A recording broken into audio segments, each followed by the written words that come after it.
1. My top 10 tips for making a museum exhibit. Number 1, capture the interest of your audience with a great topic. Consider who is going to be looking at it. For instance, if there are other students your age, they probably don't really care about when they died or what cemetery they're in.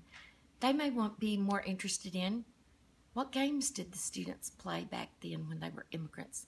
What a day in the life of Jeb, or what Annabelle likes to do. Then, once you get your narrow topic, you're not trying to do everything, just a small part, you'll want to tell a story. You will do research, but probably you will have to make up the story. Just try to make it fit the facts. And now you're ready for a very important step. Number 3, research. You are so lucky today to have the internet. You can find almost anything on the internet, whether it's true or not. You will be looking for 2 types of sources. 1, primary sources, which are journals or diaries or photographs or a news article from that time period. But if you can't find that, that's all right. You can find secondary sources. These are items or articles or books that are written about the person you're writing about. Number 4, now you're ready to make your report shine. You will want to collect photographs. What if you can only find 1 photograph? Well, you could get a map, or if an immigrant came over on a certain ship to Galveston Bay, maybe you could find a list of people that wrote in and find his or her name among it. Something else that might be fun for you with photographs is you could teach somebody how to read a photograph. For instance, you could see what this man is doing. He's a soldier. And then you could say, okay, what war was he in? And then you would have to do some research to see, what is that hairstyle? What is that dress that woman has on? And at that time, you'll know that it is World War II. But not only will you have photographs, you will want to have some artifacts. Now, this gets a little tougher. Probably you won't be able to find original artifacts, but that's okay, because if you put it out there, somebody will touch it and try to ruin it, probably. So you can just find things that might fit in with the time period.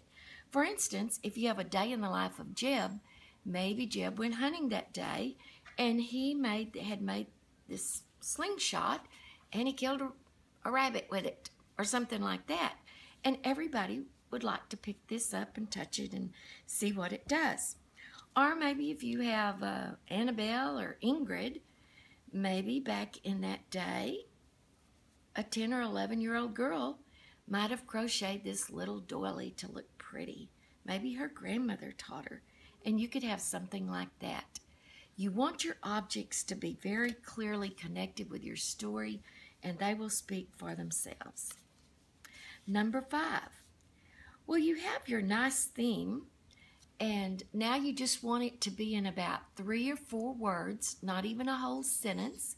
And maybe you'll look at your research and write just 1 short paragraph or 2 and type them in a font that's big enough to put on a background and people can easily see it.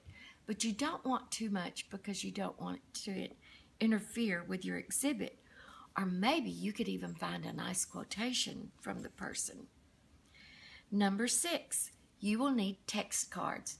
These will be little index cards, and probably you would just type in about a 12-point font the name of the object. So this would be a doily, and about the time period that this one was made. Maybe this one was made in 1940 by Dora Alexander, but it would be similar to the one that Ingrid might have made in 1910. You don't want to give too much information if it's not the real thing, because you don't want to confuse people. But you do need to say, well, what's a doily? What was it used for? Well, decorating a table. Same thing with the slingshot.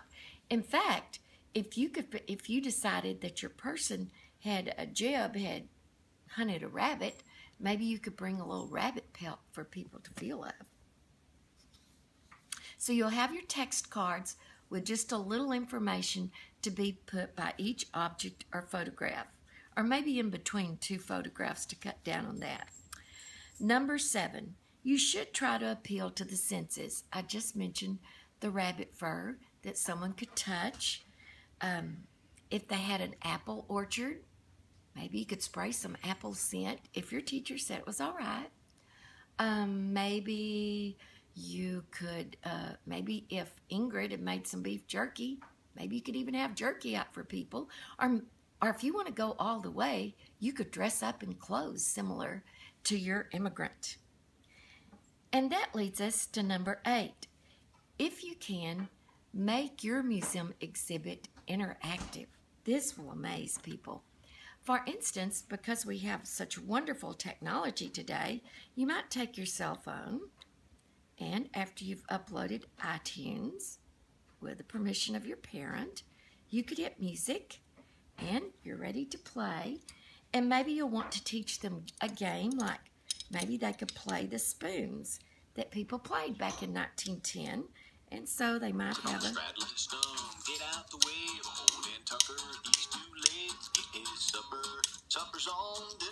Well, you have to have something very simple that's easy to do and quick to do, and you'd be surprised some people might get into that. Or you could teach them a game, or you could have a little scavenger hunt, find this, or you could have a sticky note, and, well, I don't see a sticky note, but anyway, you could have a Post-it note, and you could say, Jeb could only bring 2 things with him to the new world. He could bring a slingshot and a knife. What would you bring if you were coming? Or you might have 3 little pockets down on the front of yours and say, what animal do you think Jeb killed with this slingshot? They could guess and then pull it up. So you can think of your own interactive game. Number 9. Now you have everything and you put it in a little laundry basket or a box or a bag and bring it to school and you get your space. Your teacher will probably give you a table, if you're lucky, 6 feet, if not half of it. A wall to tape something on, so you want to bring good tape or a backboard. You bring your little text cards, and now you're ready to put up your items. And this will take a while.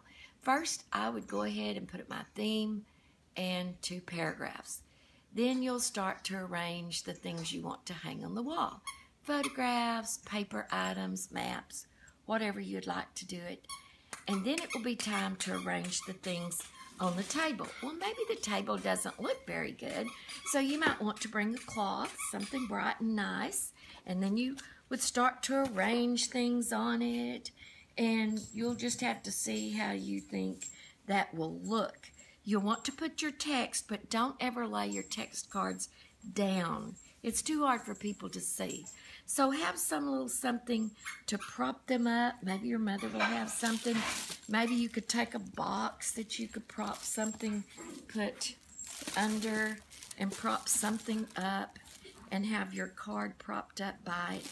And you could do that and work with it with some things high, some things low, some things flat until you get it just exactly the way you want it.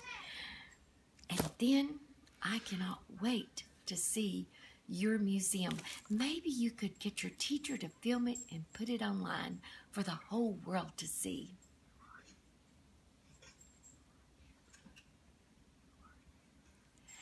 And I am Bettye Cook. I'm a long-time teacher. I still teach at Hill College, but for 15 years I was a museum educator and had a wonderful time with the history of our nation and especially Texas. My degree, I have 1 degree in English and history. Well, 2 degrees in English and history, actually a master's. I have a master's in psychology, and I also have a doctorate from the University of North Texas, go Mean Green, in curriculum and instruction. Thank you, Mrs. Cook.